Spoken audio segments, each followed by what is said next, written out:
새벽부터 읽기에 참 다소 무겁고 엄숙한 말씀들이죠. 본문에 보면 칼에 죽임을 당한 자, 구덩이에 내려간 자, 수월에 누운 자, 이런 섬뜩한 표현들이 계속 반복되고 있습니다. 왜 하나님께서 새벽부터 우리에게 이런 무거운 말씀을 들려주시는가? 우리를 두렵게 하시는 것이 아니고 우리가 무엇을 의지하며 살아야 하는지를 분명히 깨우쳐 주시기 위한 것이죠. 세상의 권력과 재물과 명예는 영원하지 않습니다. 사람을 두렵게 하던 그 세상의 힘들도 죽음 앞에서는 다 사라진다는 것이죠. 오직 하나님만이 영원하시고 하나님을 경외하며 사는 삶만이 영원한 가치를 지닌다는 것입니다. 첫 번째로 우리가 생각해 볼 것은 죽음 앞에서는 이 세상의 아름다움과 권세가, 부귀영화가 아무 소용이 없다는 거죠. 그래서 하나님은 에스겔에게 오늘 18절에 그렇게 애굽의 무리를 향하여 슬피 울라 이렇게 외치라고 하십니다. 그리고 애굽이 다른 강한 나라들과 함께 수월에 내려갈 것이다 이렇게 선언하고 계십니다.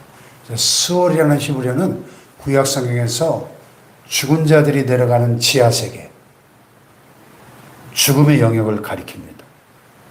죽은 자들의 거처.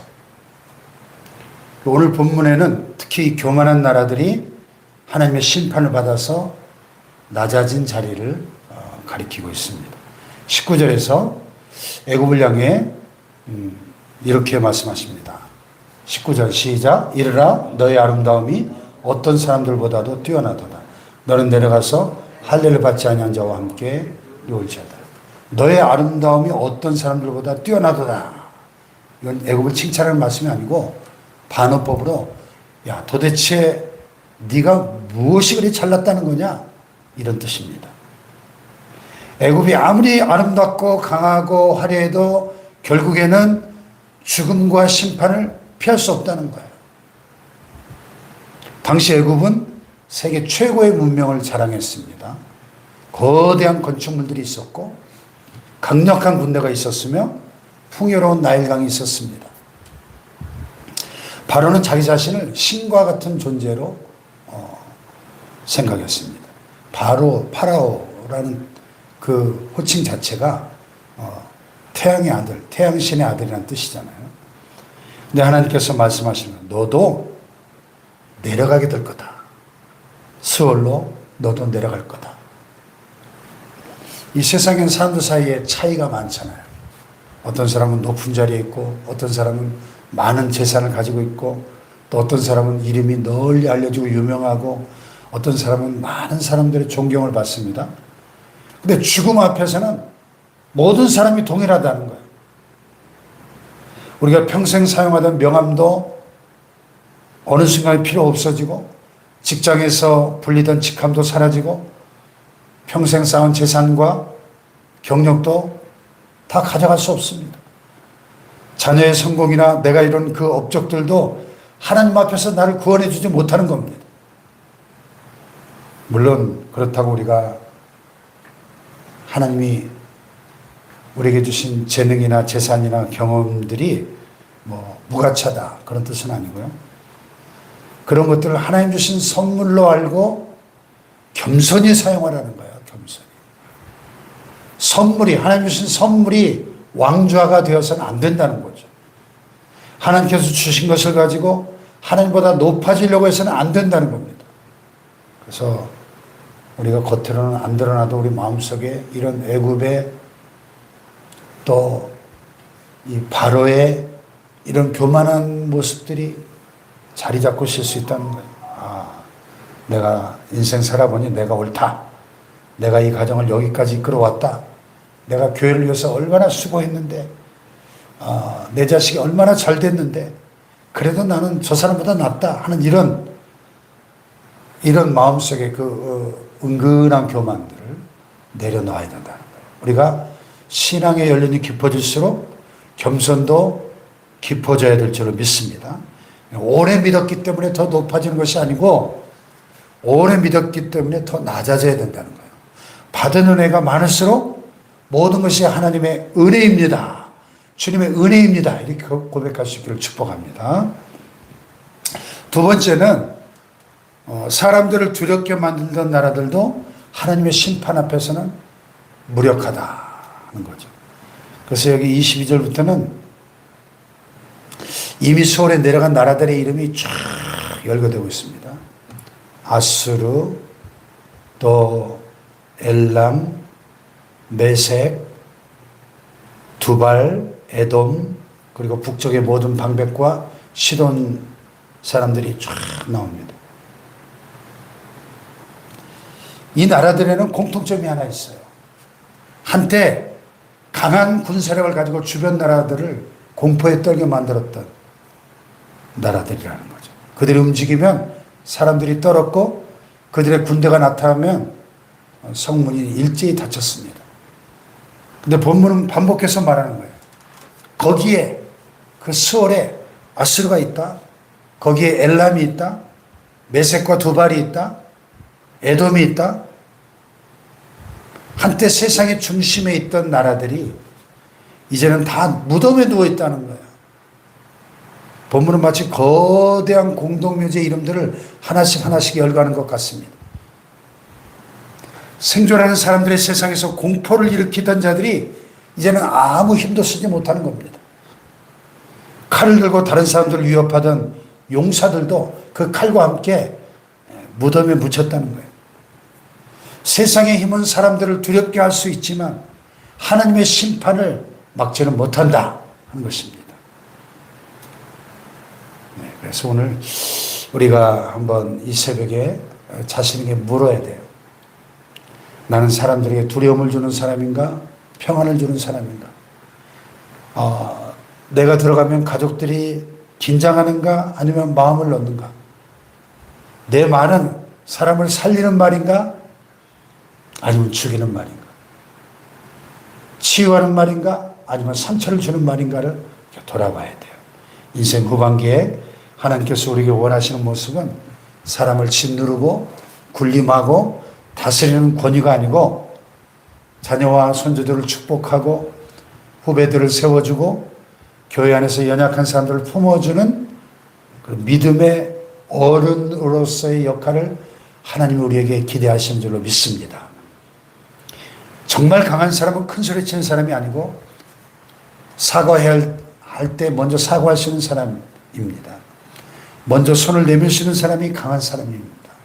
자기 고집을 꺾고 하나님 말씀에 순종하는 사람이 참으로 강한 사람인 줄로 믿습니다.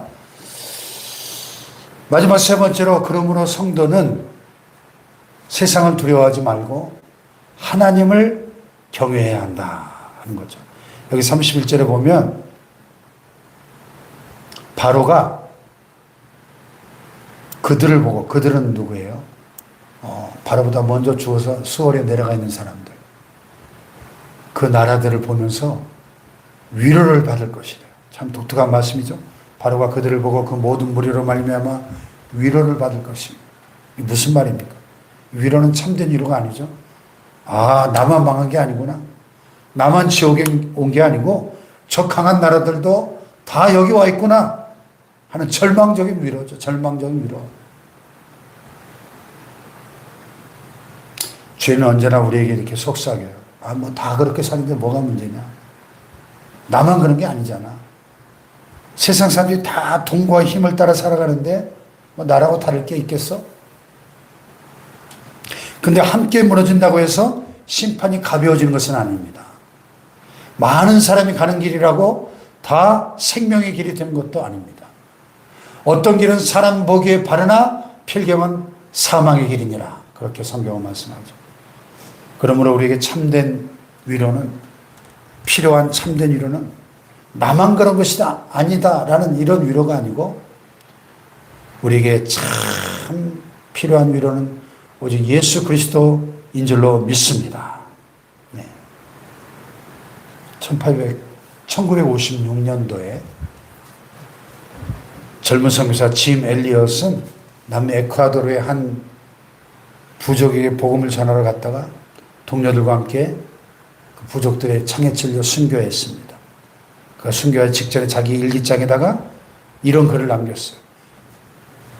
영원한 것을 위해 영원하지 않은 것을 버리는 사람은 결코 어리석지 않다. 영원한 것을 위해 영원하지 않은 것을 버리는 사람은 결코 어리석지 않다.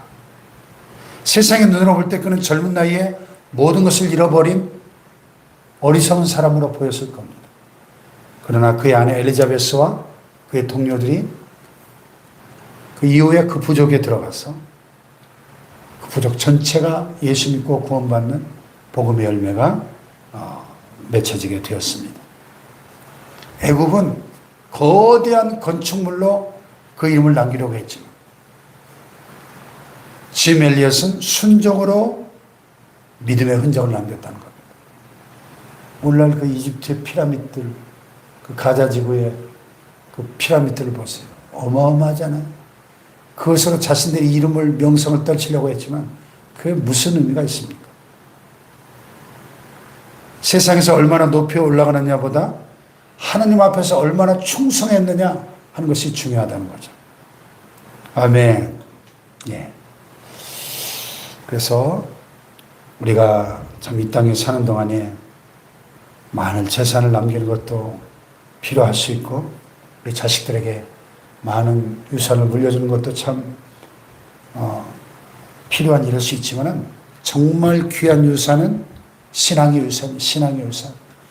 우리 부모님들은 하나님을 경외하셨고 어려울 때마다 기도하셨고 잘못했을 때 회개하셨고 끝까지 교회를 사랑하셨다.